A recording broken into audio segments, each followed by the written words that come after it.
Welcome to Advent Conversations with Good Samaritan Church in Pinellas Park, Florida. So at Christmas time, we hear a number of prophecies from the book of Isaiah. At least at churches who read through the lectionary, we hear all these prophecies from Isaiah. And the prophecies from Isaiah express so much longing hope that the Jewish people had been carrying for a Messiah, a new creation, a restoration, shalom. And it's this beautiful vision of a better tomorrow. Tell me about some of the imagery and some of the characters in Isaiah's prophecies. Particularly the ones we read during Advent and Christmas. Well, I can start us off with one. This coming Sunday is, the second Sunday of Advent, when we often celebrate peace as part of the Advent season. And many years on that Sunday, we read that beautiful image of the lion laying down with the lamb, that famous picture that artists have now depicted so many times of kind of the most ferocious creature laying down with the most kind of vulnerable creature. Are there others? I mean, it's hard to narrow it down because there are so many that are, and a lot of the prophecies seems to, the way that Isaiah is written is kind of overlaps a little bit. But it's just so remarkable that kind of prophecy of letting the Jewish people know that, the destruction of their homeland, but yet other prophecy that there will be hope and there is restoration, that you will come home. And I think that also echoes then in the prophecy of the Messiah, that, the Messiah will be destroyed, but yet fear not, that Messiah will return. And it's this kind of journeying us, letting us know that, things will probably get bad or worse. They seem like that, but there will be hope in that story, in all of that. Yeah, Isaiah is the book, several prophets probably put together to make up the entire book of Isaiah, and we hear about the suffering servant, the Prince of Peace. And yeah, the people, they had been living at a time when there were only what they called kind of judges, prophet type people who were ruling, and they just had God as their king, and then they thought that a king would save them, and so they pushed for a king, and it led them down a history that had both its highs and its lows, but they still longed for that king. And then here is a Messiah coming, a Prince of Peace, and yet the way Isaiah describes him is not always in the most regal terms either, That was a problem even then for the Jews. That is, Jesus didn't come as the king they expected, in the form that they expected. They were all prepared for something different. And that's always amazing. We prepare ourselves for God, and she doesn't always show up the way we expected. There's so many stories about it, the unexpected God that appears in our faith. Well, why do you think we read some of these prophecies during Advent and Christmas, during wintertime on the darkest and the shortest days of the year? I guess the darkness reminds a lot of people of maybe lost or alone or lonely. It doesn't remind me of those things, but I enjoy the darkness, and I enjoy being alone a lot of times. But I'm sure there are many people who have great feelings because of their life, what they've learned and so on. They are alone, that it's a sad place to live. These are all prophecies. That is, they are. You look to the future for these things, or they're not something that you are commiserating about because they're in the past, but you're looking to the future where things are going to be better. Right. I think in wintertime, when everything kind of Maybe not here in Florida, but most of the rest of the hemisphere, when everything kind of dies and goes into the ground, it's hard to see where life is going to emerge, how it's going to come.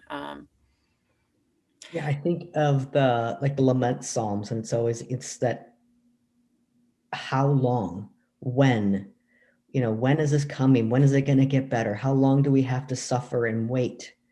And Advent is that waiting period, but yet prophecy gives us a glimpse of what is coming after the wait. That hope of hold on, hang on.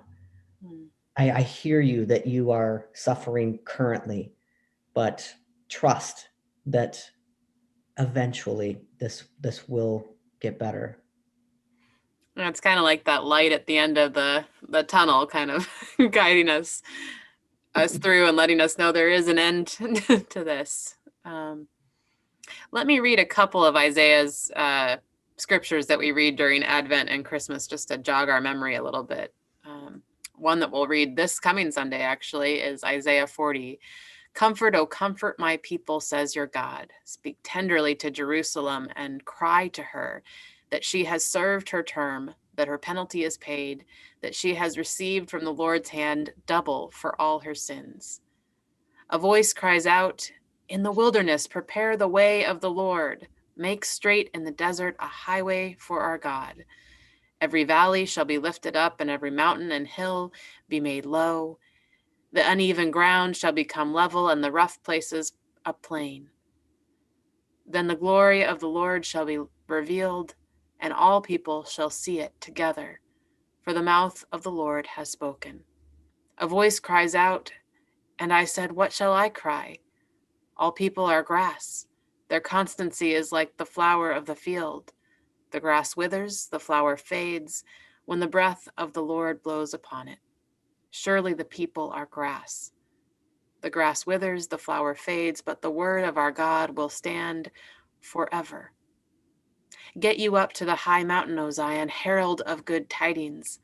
Lift up your voice with strength, O Jerusalem, herald of good tidings. Lift it up, do not fear. Say to the cities of Judah, here is your God. See, the Lord God comes with might, and God's arm rules for God. For their reward is with God, and their recompense before God. The Lord will feed God's flock like a shepherd. Gather the lambs in their arms, and carry them in their bosom, and gently lead the mother sheep.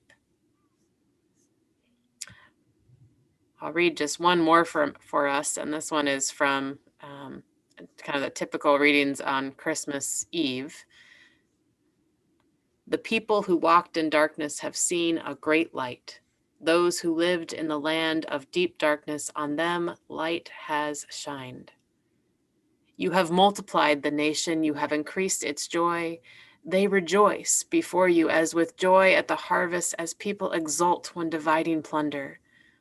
For the yoke of their burden and the bar across their shoulders, the rod of their oppressor, you have broken as on the day of Midian. For all the boots of the tramping warriors and all the garments rolled in blood shall be burned as fuel for the fire. For a child has been born to us, a son given to us.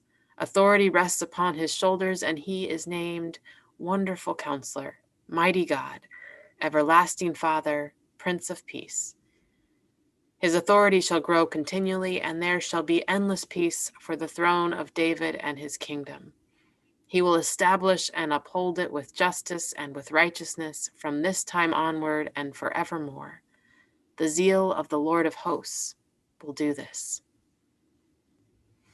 Those are beautiful words. And yet, they're based on a lot of the history of the Jewish people. The miseries that they had and the bad kings that they had. And in a sense, I'm sure it meant something different to them, but the Christians decided that it means a lot to us too, and this one that we've lost. God has promised many things, and we've seen some of this revealed in Jesus. And it's kind of interesting, we kind of look to the past to identify the future, I guess, or to make the present real. What is happening today? Well, let's see what happened in the past. Well, it's kind of like what happened before. We're just seeing it in a different color or a different environment and so on.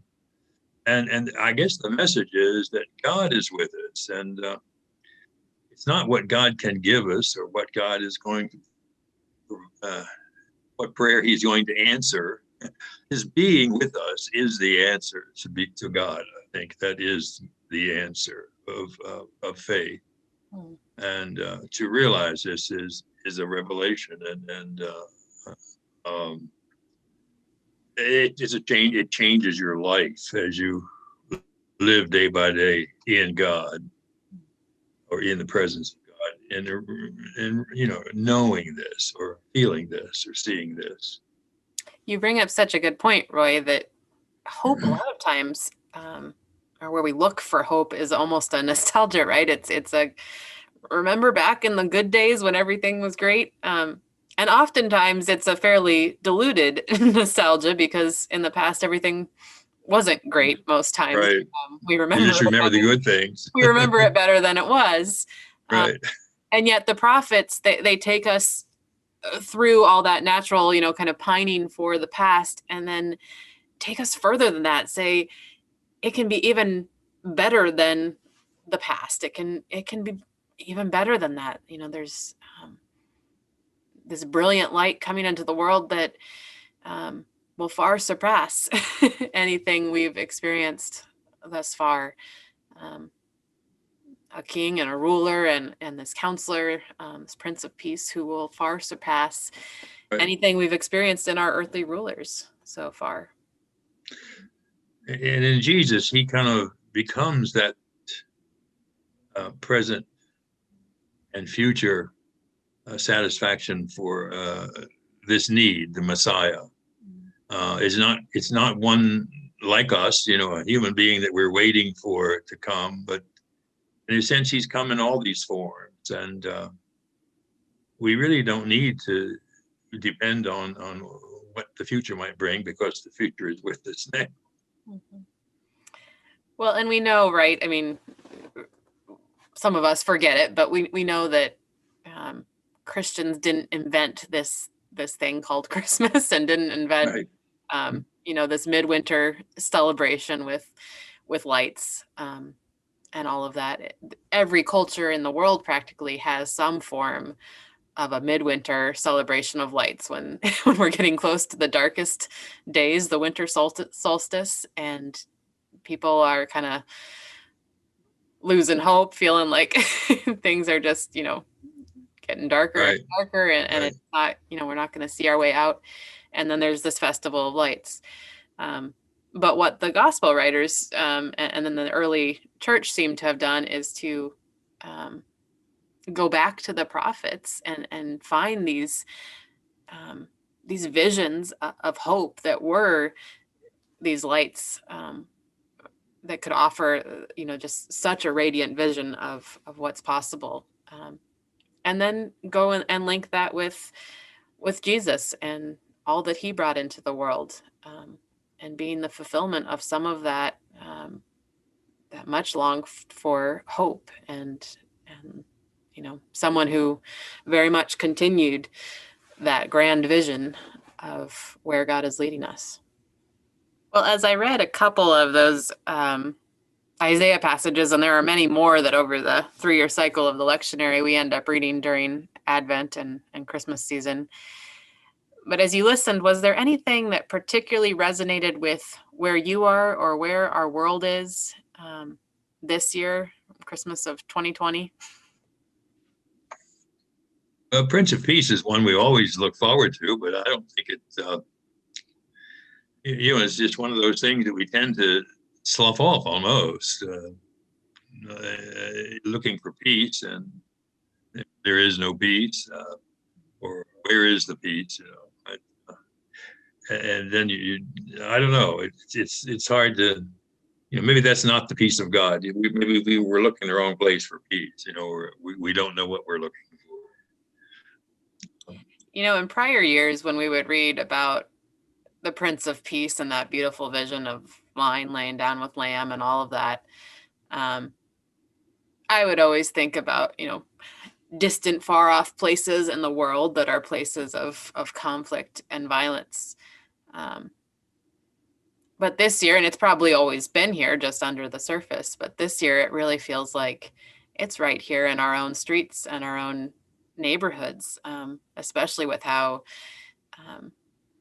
divided we were throughout this election, and how people are not being fed, and yeah, we're a lot of divided, angry people this year, and I think for a lot of us it's hard to see how do we move forward from that, how do we move on together from that, and so Isaiah's vision of of that kind of deep peace where a lion could actually lay down with a lamb, it's pretty powerful. mm-hmm.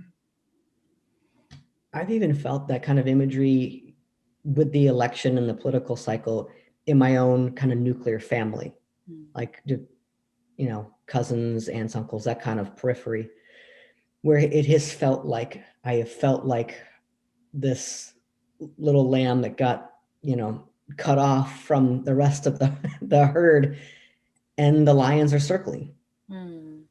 And I think with this prophecy, returning back to that is helping me to widen my lens. It's been very kind of tunnel vision about, my own safety or my own needs versus someone else's. It's always been this, antagonistic thing. The prophecy widens the lens for me, and it gives an overall picture that, yes, it can come back to some civility. It doesn't have to remain this way. If we, again, take a breath and see each other from a different perspective, not from our tunnel vision, that what I perceive as a lion is not as much of a threat as I believe it to be. And maybe that lion is not perceiving me as prey. Thank you for that, Jeremy. Yeah. Well, thank you, Jeremy and Roy, for this conversation. Thank you for joining us for Advent Conversations as we continue on the journey of this season.